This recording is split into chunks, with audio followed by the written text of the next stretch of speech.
Hey friends, Erin from the Impatient Gardener here with a quick 10-minute-ish Q&A and postcards from you at the end.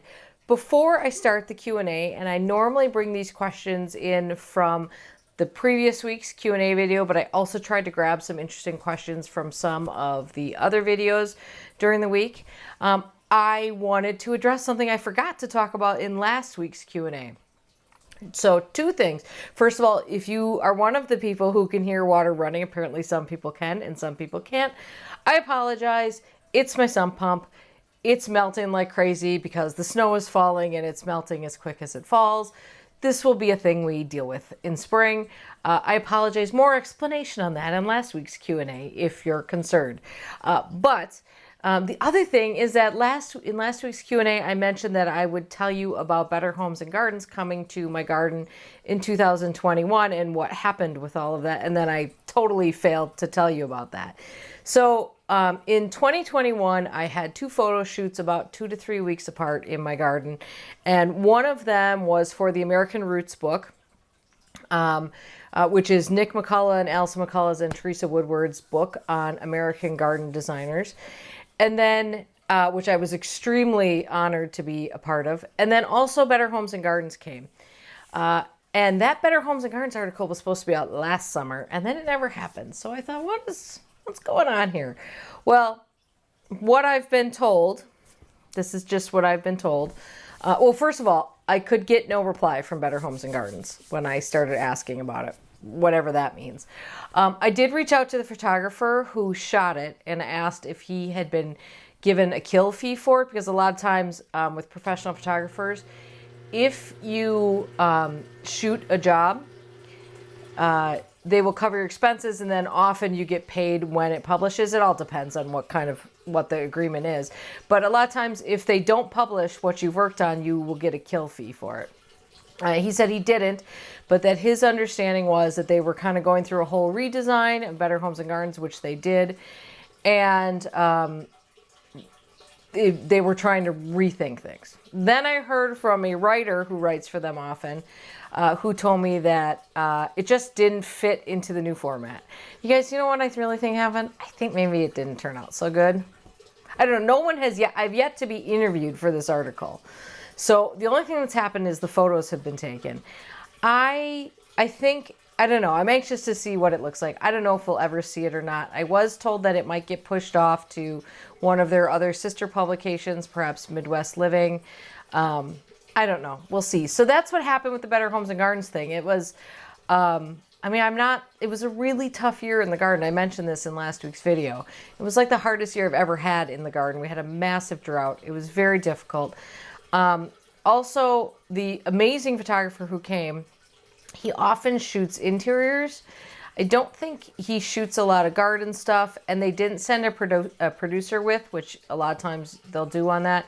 So, maybe it just wasn't their thing. I don't know. I can't control that. But anyway, that is the update on the Better Homes and Gardens thing. So it sounds like it's not going to be in Better Homes and Gardens. It might end up in Midwest Living or something else. The other question that several people asked, but I don't have like a specific question to read to, was the status of the banana that I'm overwintering in the basement.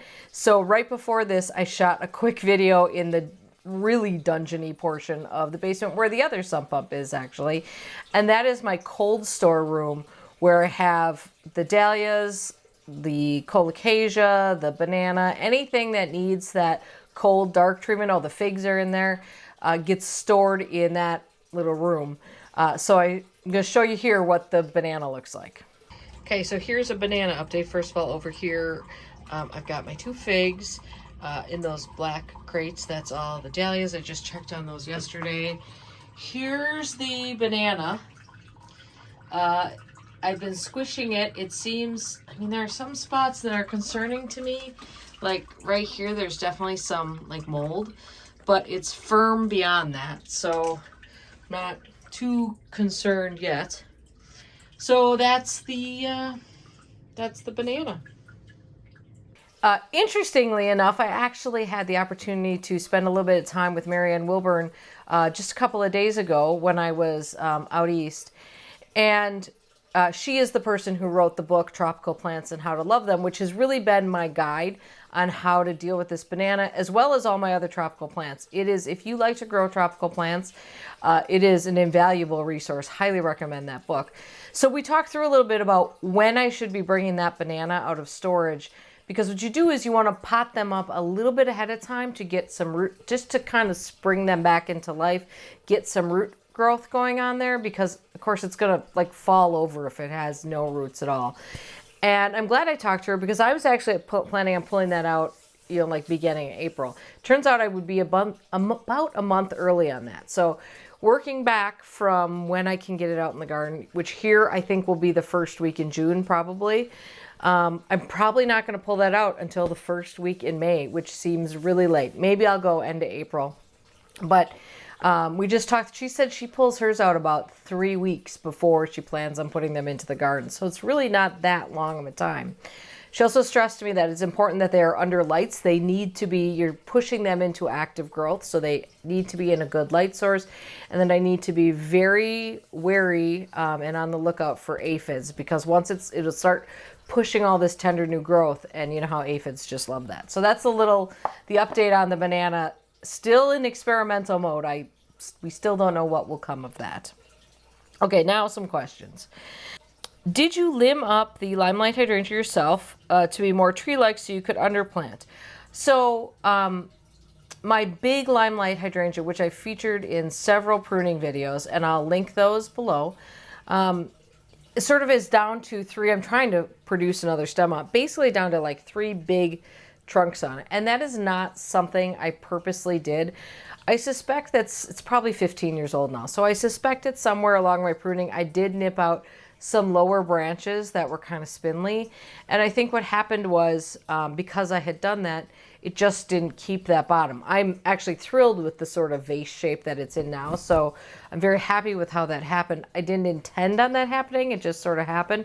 But it is not, I mean, originally that was a shrub that went all the way to the ground when I got it. So if you're looking to get that kind of look to a Limelight, you can certainly prune it into doing that.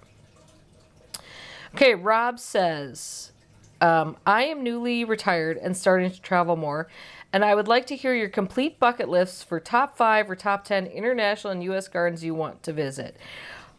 Okay, I'm going to need a little time. I think it's a pretty good idea for maybe a video or whatever. So I think we'll revisit this. But off the top of my head, so I would say Great Dixter is right at the top of my list. So that's Christopher Lloyd's garden in England. And Sissinghurst is like literally right down the road. So I kind of combined those into one, Sissinghurst and Great Dixter. I think in the United States, my favorite garden that I've ever visited is Chanticleer. And I would go back to Chanticleer every year. I would go back to Chanticleer twice a year. If I lived closer, that's one of those places I would have a membership to, and I would visit it often. That is the garden. I've never been more inspired in a garden than I was when I was at Chanticleer. So that's that's like my favorite in the U.S. Let me think about some of the rest of them, because I know there are some great ones. And actually, there was another comment kind of related to this. So Eric had said, come to New York. Day 1 at the New York Botanical Garden, which is yes, that should be on the list too. Day 2 at the High Line, maybe Governor's Island. Those are all good ones too. He says then there's about a zillion more excellent gardens and parks to choose from if you want to keep going. I will also just add that I've been fortunate enough to have some time to just stroll around in Central Park. Central Park is where I discovered Cornus moss, the Cornelian cherry dogwood. I saw that from across the park and I went, I don't know what that is, but I need that. And now I have it, and I'm adding one more. So, I mean, I think there's something to be taken away from every garden. But to answer Rob's question, let's just put that off, and I'll keep thinking about this, and we'll address this in the future. Feel free to weigh in the comments with some of your thoughts on that. Valerie says, my daughter lives in Fort Wayne, Indiana, Zone 5. They are new to the area and have fine line buckthorn on their property. Last summer, the buckthorn was absolutely covered in Japanese beetles. Is there an alternative plant that does not attract Japanese beetles so badly? Interestingly enough, I used to have fine line buckthorn. I was really excited when that plant came out. To me, it seemed like such a, I mean, I just thought it was going to be such a great plant. I had a terrible problem with tent caterpillars on there. I think they were army. I don't know which specific caterpillar they were. Actually, I shouldn't even say they were tent caterpillars. I think they were army caterpillars when I looked them up, because they didn't create that little tent. All I know is that it was a cluster of about a bajillion of them, and it was disgusting. So I got rid of that. I don't know if we even had Japanese beetles at the time for me to discover that Japanese beetles would be a problem with it. In any case, fine line buckthorn is one of those plants that I was super excited about, and then since then I've cooled on it a bit. To answer Valerie's question, I think that it depends a lot on what you're using it for. If you're using it as like a screening, like a low screening plant, you know, these are things where you can be looking at like a fastigiate yew. There are small evergreens that you could look at. Certainly you could look at something like privet, which will not be invasive in zone 5 like it is in some other places. These are just kind of off the top of my head. There are tall, narrow, hardy hibiscus. I've literally just hit publish on a video in which I say I'm all done with hardy hibiscus. But if you can depending on if you're looking for screening, depending on when you need that screening, a hardy hibiscus could work for that.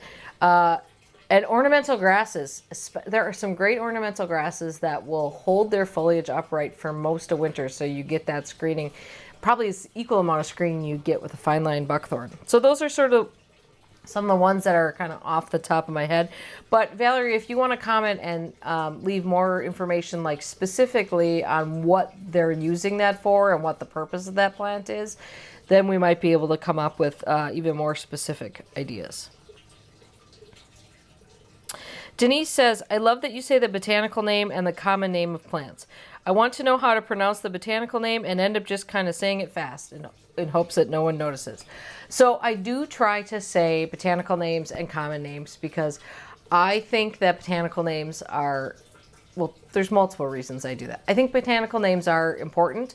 I think they're very helpful in understanding what a plant might do or how it might behave or a little bit about its background. For instance, anytime you hear a plant like whatever, Carolinii, like you know that's native to the US. But there's a billion other examples of that same situation. But by the same token, I also feel like the only way to learn botanical names is to hear them in conjunction with the common name. Even though there are issues with common names, and some plants are worse on this than others, because different regions have different common names, but at least it's a starting point. As for pronunciation on them, I've talked about this before. The rule with pronunciation of botanical names is that there is no correct pronunciation because botanical names are a written language only. So there is no pronunciation for them. So however you say it is right. And what I find, by the way, I have done the say it real fast and kind of mumble it thing. What I find is actually really helpful is say it like you invented it. And then everybody goes, well, that must be how you pronounce that, even though you might have just made complete gobbledygook about it. AMK says, I followed your example and stored a small tree in a container in an unheated garage this winter. When do you move your container back outside? Any special treatment to reacclimate it to the outdoors? She's also in southeastern Wisconsin. So the trickiest part of this overwintering things in containers part, like I do in my unheated garage, is the reintroduction part. I have lost more plants on the reintroduction part of this than any other part of saving plants. So a couple of things. It's a good idea to get those out before, maybe like right when you see like buds starting to break on them, or even before that if the weather has sort of stabilized. I mean, I'm not going to pull them out here until like we're relatively sure that it's going to stop snowing for a while. Not that snow would be bad for them. It's just that navigating, shoveling around plants when they're all outside is problematic for me. The other thing I recommend is you got to get them into shade first. So when you move them out of your garage, you put them in a very shady spot. and keep them there for several days to a week, and then you gradually move them more. If you can't provide a shady spot, or you can only, like, you only want to move them once, then you get a whole bunch of shade cloth and you cover the whole thing up. It's actually not a bad idea to use the shade cloth anyway, just for a little bit of protection from the wind, because keep in mind that in an unheated garage, the main thing it's not been exposed to, in addition to some amount of light for sure, is also wind. So you got to protect them. Water them. I mean, you don't want to soak them, but water them, and hopefully you've been adding a bit of water about once a month or so, just to keep it slightly moist. And so it's just about gradual. However you can make it, try to trick that tree into thinking it never moved. So that's your goal, and that's the challenge of those. But I've had really good luck with boxwoods and yews and other deciduous trees. The pagoda dogwoods lived in the garage for a year. Those did really well, no problem there. A bunch of other things too. So just take it very, very slow. Anne says, does nicotiana cause tobacco mosaic disease on something like potatoes? So last week I was talking about some of my nicotiana being one of my favorite flowers, and I failed to mention this, and I should, which is that is a carrier, part of that whole species, that can cause tobacco mosaic virus, which will hit plants in that family, which is the nightshade family. So potatoes, tomatoes, I think peppers are in there too, eggplant. So theoretically, you should keep those a certain distance apart. Now, it doesn't have to be super far. My understanding is, I don't even know what the footage is on this, but I will tell you that for many, many, many years, I grew, and actually still, even last year I did this. So I guess I still do this. I grow a tomato in a pot on my patio, and I grow nicotiana 10 feet away, 5 feet away, like on top of each other. And I have never had that problem, knock on wood.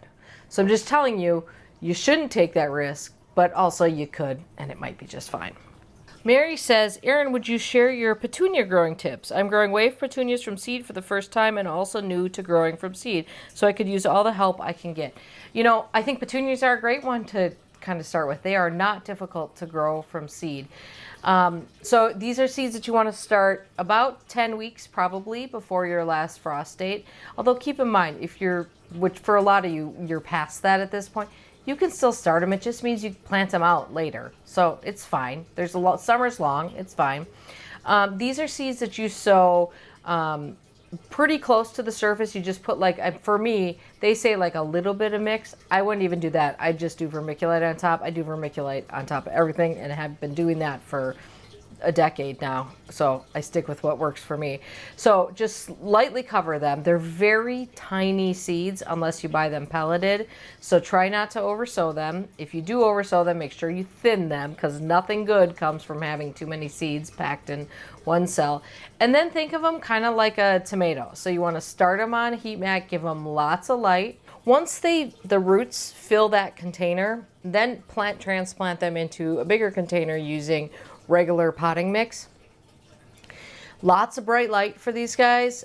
Pinching petunias is really important. So once they get, I don't even remember, maybe like 4 leaves on them or something, I'll pinch them back to 2. Give them a little bit of really dilute fertilizer once you've potted them on a little bit. And then it's just a matter of waiting. So lots of light.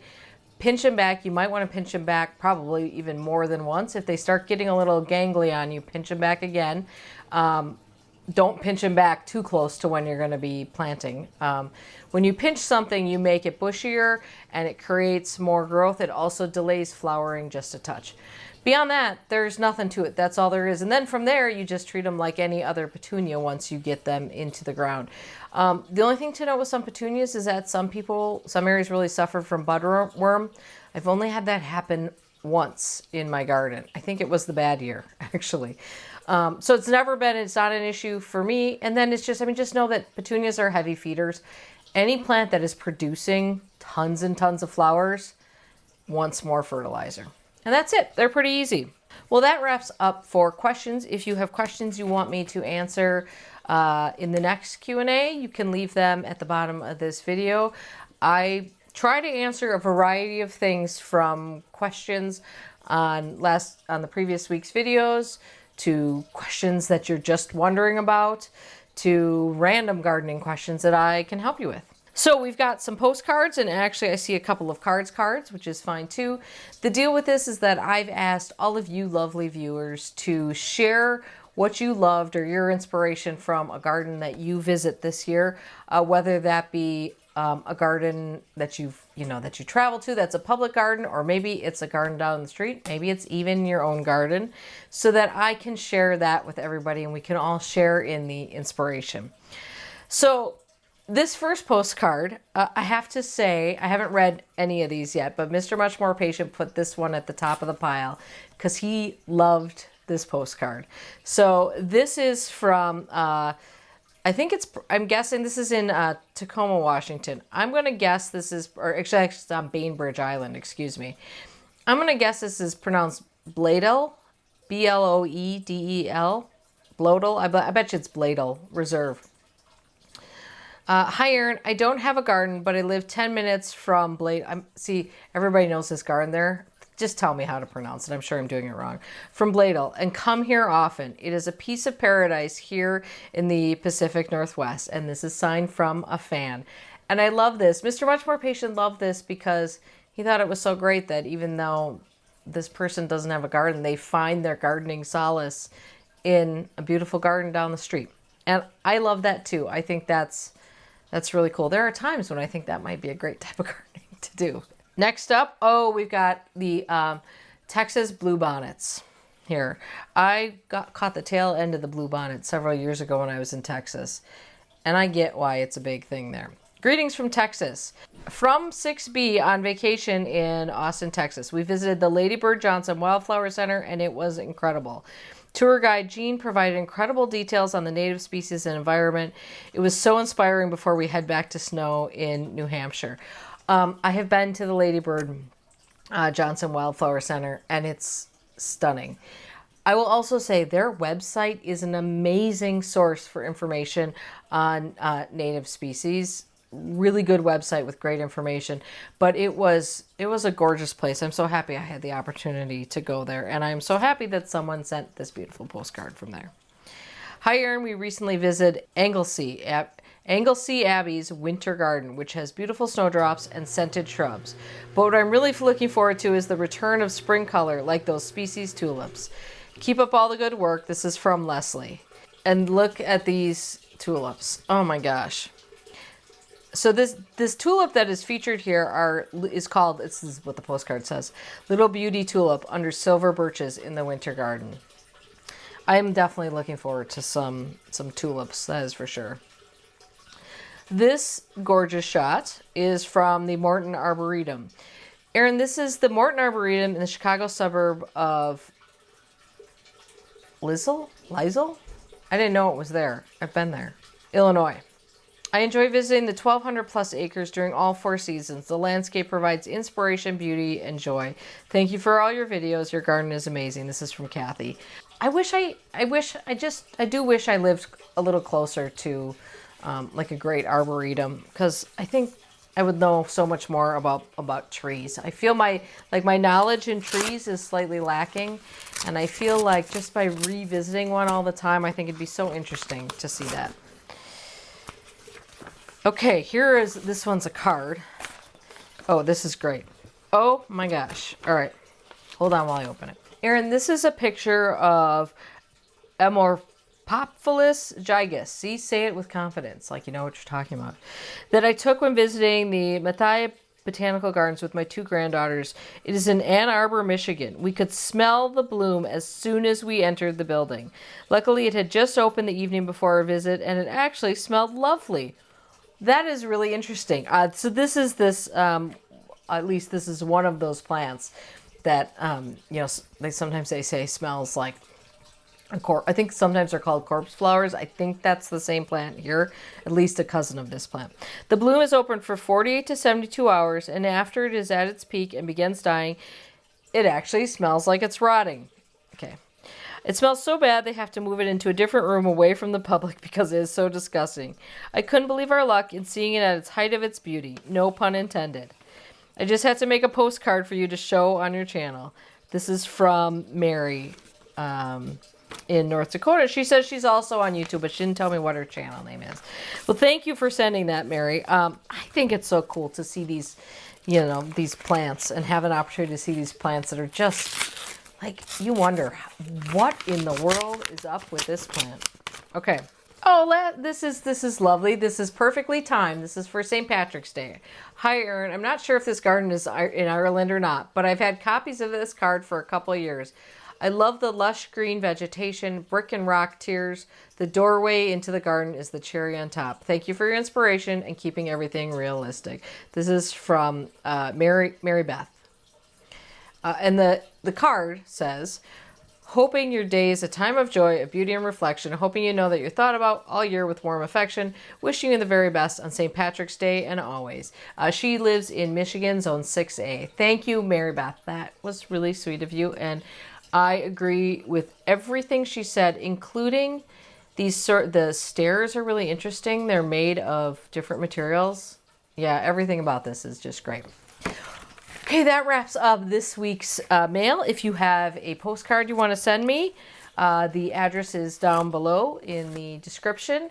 Thank you for sending these. This is the coolest project. I love this so much, and it's all because of all of you, so thank you for that. Keep it up. All right, I have been spending a good part of the day planting seeds. I've got dirt under all my fingernails, and we are not quite at like peak seed starting, but I am starting to roll on some things. Today I potted up my sweet peas, which I had pre-sprouted on the kitchen counter. It is exactly the same procedure I've done for many years, and I explained it all in a video I made last year. So if you're looking for information on sweet peas, you can find it in the video. I will link it below for you, and I'll try to put a card up here on the top of the screen. So that's what I'm up to today. I hope you guys are having a great day in your garden. Thank you for watching. We'll see you soon. Bye-bye.